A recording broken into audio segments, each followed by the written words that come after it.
Todos los seres humanos en esta vida intentamos agradar a alguien, mucho más cuando hay alguien que nos interesa.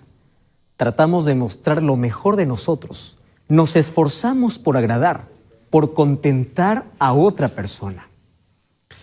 La verdad, si tú trabajas en una empresa, siempre tratas de agradar a tu jefe, ¿verdad? Si tú trabajas en un lugar, no sé cuál es tu trabajo, siempre intentas agradar de la mejor manera. Muchas veces tratamos de impresionar a las personas. Queremos ser agradables con todos. Por ejemplo, cuando nos saludan y nos dicen, buenos días, ¿cómo te va? Sacamos una linda sonrisa y decimos, todo está bien. Aunque por dentro esté quebrado, esté roto, esté todo hecho pedazos, queremos agradar a las personas. Sin embargo, no toda la vida podemos mentirnos. Finalmente nos damos cuenta que hay algo que no anda bien en nuestra vida. ¿Te has dado cuenta que los seres humanos nos hemos perfeccionado, nos hemos hecho especialistas agradando a otro ser humano? Queremos que la otra persona nos mire con respeto, queremos que la otra persona tenga un concepto bueno de nosotros, queremos que la otra persona nos aprecie, no por lo que somos, sino por lo que aparentamos. Vestimos bien, saludamos bien, somos corteses, cuando en realidad en el fondo del corazón eso no es propio de nuestra naturaleza. Tratamos siempre de impresionar, tratamos siempre de agradar. Pero ¿sabes qué es lo triste? Es que con Dios no hacemos nosotros lo mismo. Qué bueno sería si todas las mañanas, al abrir los ojos, tú pensarías así: hoy voy a agradar a Dios. Con mis acciones, con mi trabajo, con mis palabras, con todo lo que haga, quiero agradar a Dios. La verdad, son muy pocas personas en este mundo que piensan eso. Más tratamos de agradar a un semejante, a alguien que es igual que nosotros, menos a Dios. Cuando se trata de Dios, muchas veces damos lo último. Cuando nos vamos a una reunión donde se habla de Biblia, cuando nos vamos a una iglesia, a veces quedamos dormidos, estamos cansados, entregamos lo último de las fuerzas. Cuando queremos dar un donativo para Dios, no damos de aquello que tenemos, sino de aquello que nos sobra, o de aquello tan pequeño que es insignificante para nosotros. Eso damos para Dios. Ahora, mira lo que dice el libro de Malaquías, el capítulo 4, el capítulo 1, el versículo 6. El último libro del Antiguo Testamento. Aquí pareciese que hay un reclamo de parte de Dios, pero es una amonestación para ti que siempre buscas agradar a alguien. Malaquías capítulo 1, versículo 6 dice así: el hijo honra al padre y el siervo honra a su señor. Te está diciendo, al trabajo tú llegas temprano porque honras a tu señor. A tu padre tú le respetas, ¿verdad? Porque honras a tu padre. Y ahora dice así la Biblia: si yo soy tu padre, ¿dónde está mi honra? Si yo soy Señor, ¿dónde está mi temor? ¿Por qué siempre que se trata de otro ser humano, de llegar puntual a la empresa, de llegar temprano a algún otro lugar, menos a la iglesia, siempre tratamos de hacer las cosas bien? Pero cuando se trata de Dios, ¿qué importa? Al final, Dios no viene para felicitarme, Dios no viene para abrazarme, Dios no me va a pagar un sueldo por eso. Y eso es un tremendo error que los seres humanos cometemos. Ahora, la pregunta es, ¿qué cosa agrada a Dios? Porque ahí está nuestro interés, queremos agradar a Dios. ¿Qué cosa agrada? Entonces en la Biblia yo encuentro a muchos personajes que agradaron a Dios. Por ejemplo, encuentro a Enoc. Enoc dice que caminó con Dios, es decir, caminar con Dios, eso le agrada a Dios. Tanto le agradó que los llevó al cielo. Fue Enoc al cielo. También encuentro a un Noé, un hombre justo, un hombre íntegro, un hombre equilibrado, que caminó también con Dios. La Biblia lo expresa que fue un hombre justo, es decir, una persona que camina con Dios, una persona equilibrada, una persona justa, también eso le agrada a Dios. También encuentro en la Biblia a un David que agradó a Dios. Sí, un David que aunque pecó, luego se arrepintió y escribió los mejores salmos. cuando dijo, mi alma tiene sed de ti, necesito de ti. Mejor es estar un día en tus atrios que 1000 fuera de ellos. Eso también agradó a Dios, que un día Dios dijo de David, no hay otro hombre sobre la tierra que tenga un corazón parecido al mío que no sea David. Eso le agrada a Dios. Ahora entonces te pregunto, ¿tú estás dispuesto a agradar a Dios? Muy bien. Si quieres agradar a Dios, primero tenemos que saber qué cosa desagrada a Dios. Vamos entonces al libro de Romanos, capítulo 8. Romanos, el Nuevo Testamento. Vamos a ver lo que dice el capítulo 8, el versículo 7. Dice así la palabra de Dios. Por cuanto los designios de la carne son enemistad con Dios, porque no se sujetan a la ley de Dios, ni tampoco pueden. Ahora, fíjate en la expresión del siguiente versículo. Dice así, y aquellos que viven según la carne no pueden agradar a Dios. Es decir, si tú das rienda suelta a tus propios deseos pecaminosos, a tus inclinaciones, a tus deseos carnales, estás desagradando a Dios. Pastor, eso significa que yo nunca voy a agradar a Dios, porque yo tengo una naturaleza pecaminosa, inclinada solamente a hacer el mal. Pues bien, vamos a ver qué cosa dice la Biblia. Y vamos al libro de Hebreos, el capítulo 11, el versículo 6. Ahí encontramos la manera como Dios se agrada de nosotros. Y el libro de Hebreos, capítulo 11, encontramos allí una lista innumerable, o una lista numerable de personas que agradaron a Dios. Y el versículo 6 de este capítulo dice así, pero sin fe es imposible agradar a Dios. ¿Qué te parece esta expresión? Es bueno que tú vayas a la iglesia y cantes a Dios, eso agrada a Dios. Es bueno que hagas obras de caridad y obras de bien, eso agrada a Dios. Pero si eso lo haces sin fe, entonces no habrá nada que pueda agradar a Dios. ¿Qué cosa está diciendo aquí la palabra de Dios? Si tú no tienes fe, es imposible. ¿Y qué cosa significa imposible? No hay manera de poder agradarle sin fe. Entonces tú allí puedes decir así, pastor, el caso está resuelto, porque yo sí tengo fe. ¿Qué cosa es fe para ti? Tú piensas así, fe es creer en Dios. Espera un momento. La Biblia dice que el diablo también cree en Dios. Es más, el diablo cree y tiembla. Pero eso no significa que el diablo agrade a Dios. Entonces, la fe no solamente es creer que Dios existe. No, la fe es como el amor. Sí, la fe es como el amor. Por ejemplo, cuando tú dices yo te amo, sin otra palabra, sin un verbo, sin otra acción, entonces es una palabra incompleta. El amor tiene que ser demostrado, la fe también. La fe también se demuestra con acciones. Fe no solamente es creer, fe también es confiar. Tú demuestras que crees en Dios, que tienes fe en Él, no solamente diciendo creo en Dios. Tú también demuestras cuando confías en Él. Ahora, no solamente es confiar, fe también es obedecer. De nada sirve decir, Señor, yo creo en ti, yo confío en ti, pero hago lo que yo quiero. Eso no tiene sentido. Dios te dice, si tienes fe, entonces hay 3 aliados de la fe, y es creer, es confiar y es obedecer. Entonces, ¿cómo nosotros agradamos a Dios? Por medio de la fe. ¿Qué cosa es fe? Creer, confiar y obedecer. Solo que en esta noche yo quiero hablarte de 4 tipos de fe. ¿Está bien? 4 tipos de fe.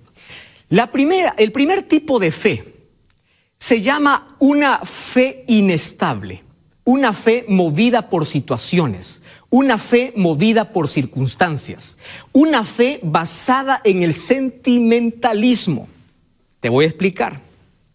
Hay muchas personas que creen en un milagro de Dios, pero que dudan cuando viene la tormenta. Hay personas que hoy dicen, Señor, yo te amo, yo te adoro, yo te alabo, tú eres todo para mí, porque vio la mano de Dios actuar ese día. Pero al día siguiente, cuando le fue mal, empieza a dudar. ¿Dónde está Dios? ¿Existe Dios? ¿Está a mi lado Dios? ¿Qué le sucedió? Y empiezas a desanimarte. Yo encuentro a muchas personas desanimadas en esta vida, que dicen, pastor, yo no siento que Dios me acompaña. Pero tú crees en Dios, sí, yo creo en Dios, pero tienen una fe basada en circunstancias. Te gusta el milagro, crees en Dios cuando ocurren milagros, pero dudas cuando hay tormentas. Es una fe basada en situaciones. La palabra de Dios dice, aquel que tiene fe en Dios debe estar firme. Es decir, es como una montaña inamovible. Es por eso que el libro de Salmos, capítulo 46, dice, aunque se mueva la tierra, aunque los montes se vayan al corazón del mar, yo seguiré confiando en ti, yo seguiré creyendo en ti. Entonces yo te invito que tu fe no se base en situaciones, no se base en circunstancias. Hoy dices, yo creo en Dios, pero mañana te fue mal en el examen. ¿Eso significa que Dios no existe? Claro que no. Ese es el primer tipo de fe, una fe inestable. Sin embargo, hay un segundo tipo de fe. A esto yo lo llamo una fe incoherente, una fe tibia. ¿Qué significa eso? Yo creo en Dios, pero vivo como si Dios no existiera. ¿Existen personas así? Sí. Que solamente buscan a Dios bajo circunstancias, cuando tienen necesidades. ¿Crees en Dios? Sí, yo creo en Dios. Yo adoro a Dios porque menciona el nombre de Dios. Él cree en la existencia de Dios. Pero cuando enfrenta un problema, esa persona se desespera, se angustia, quiere resolver el problema con sus propias manos, se suicida, busca la muerte. ¿Sabes por qué? Porque aunque dice que cree en Dios, él quiere tener todo bajo su control y no quiere dejar bajo el control de Dios. Esa persona piensa que si todo lo maneja él, está seguro y no está dispuesto a dejar en las manos de Dios. Entonces te voy a hablar para ti, que en este momento te encuentras desesperado porque tienes deudas, debes al banco, estás sin empleo. Te voy a hablar para ti, que en este momento estás pasando por una crisis profunda. Entonces yo te hago la pregunta, ¿tú crees en Dios? ¿Tú crees que Dios es más grande que tus problemas? Entonces, ¿por qué te angustias? ¿Por qué te desesperas? ¿Por qué lloras? ¿Por qué no puedes dormir?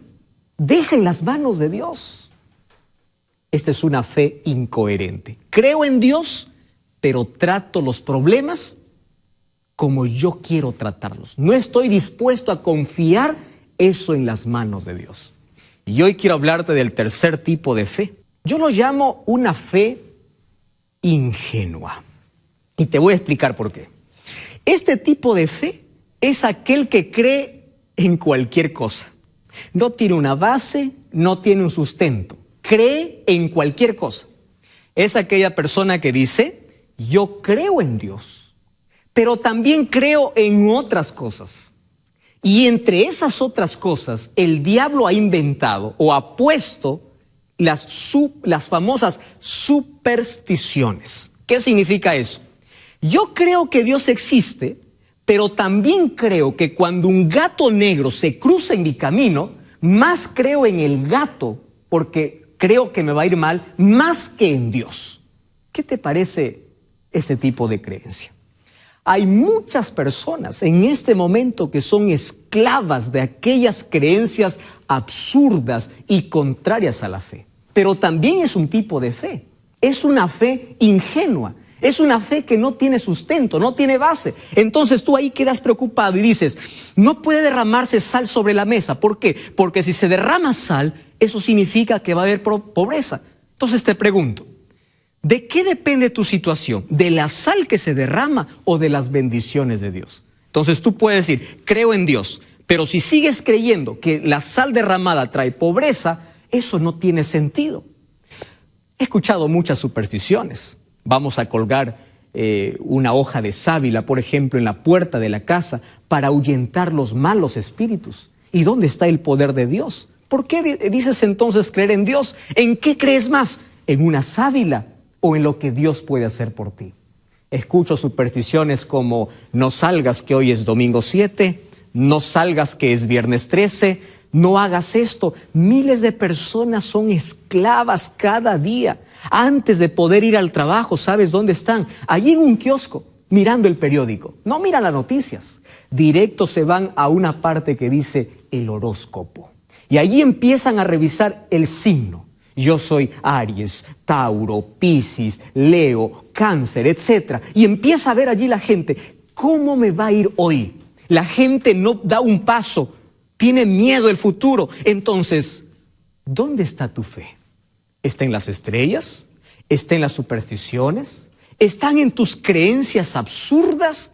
¿O está en Dios?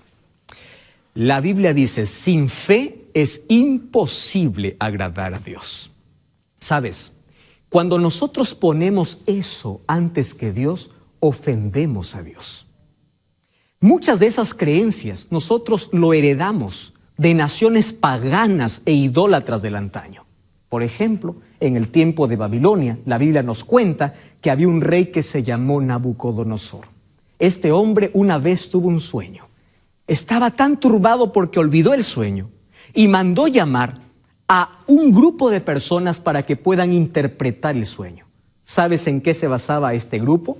Tú puedes leer esta historia en el libro de Daniel capítulo 2. Dice que estaban allí los magos, los encantadores, los caldeos, vinieron allí para poder interpretar a este rey el sueño.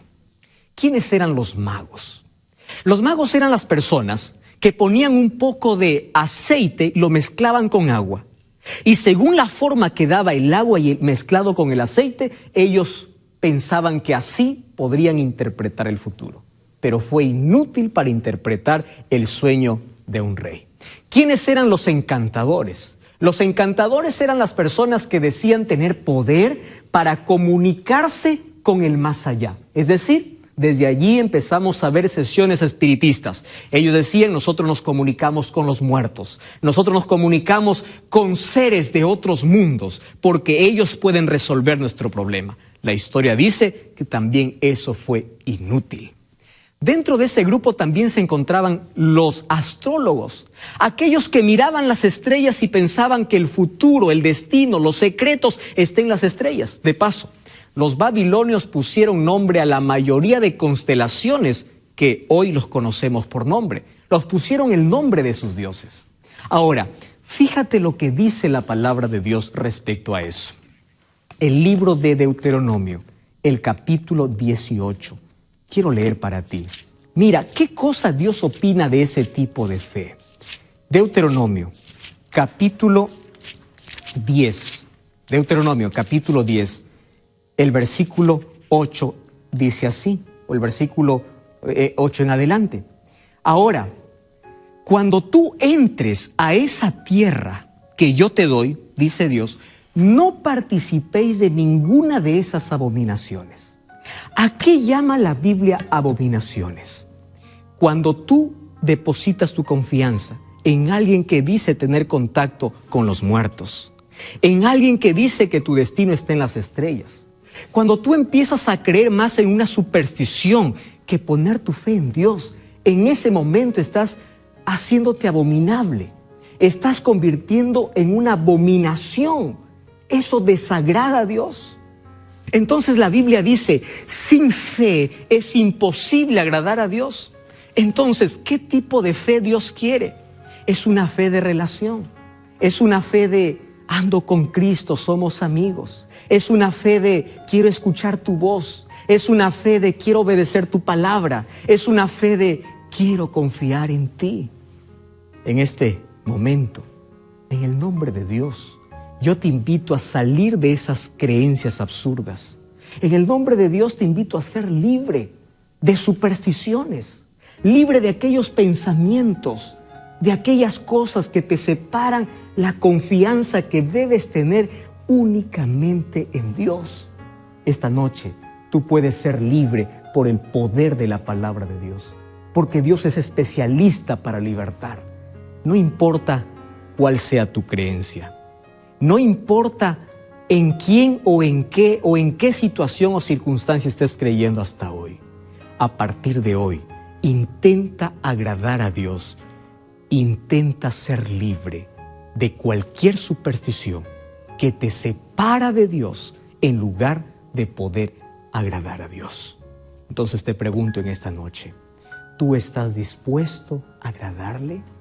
¿Tú estás dispuesto a dejar a un lado tus tradiciones, a un lado tus creencias, a un lado tus supersticiones, a un lado tu fe tibia? En esta noche, entrega tu vida a Jesús y dile: Señor, solo quiero adorarte a ti, quiero agradarte a ti. Quiero que cierres tus ojos. Vamos a orar. Querido Dios, gracias porque en tu palabra hoy comprendimos que la única manera de poder agradarte es teniendo fe en ti.